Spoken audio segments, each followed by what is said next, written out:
জয়পুরহাট কালাইয়ের কৃষকরা আলু চাষের ক্ষেত্রে বেশ কিছু সমস্যার সম্মুখীন হচ্ছেন। তো আলুর দাম তো নেই।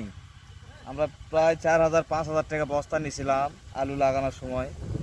তো এখন তো আলুর দাম নাই। আমরা কৃষকেরা তো অনেক কষ্টের মধ্যে আছি ভাই। যদি সরকার আমাদের দিকে একটু দেখতো তাহলে কৃষকের এত কষ্ট হতো না। নাই, আমাদের মতো গরিব কৃষকদের অনেক কষ্ট যাচ্ছে। অতিরিক্ত উৎপাদন ও কম দামের কারণে তারা আলু বিক্রি করতে পারছেন না, ফলে অনেক কৃষক ফসল নষ্ট হতে দিচ্ছেন। আমাদের কালাই উপজেলায় এবার প্রায় ৯,৭৫০ হেক্টর জমিতে আলু চাষাবাদ হয়েছে।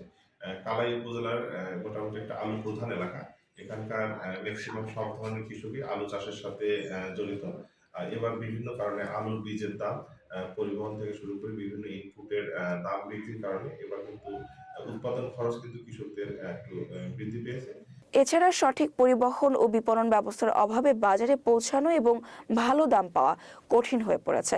আলুর জন্য কৃষি সহায়তা প্রয়োজন হলেও তা অনেক সময় কৃষকদের কাছে পৌঁছাতে দেরি হয়, যা পরিস্থিতি আরও জটিল করে তুলছে।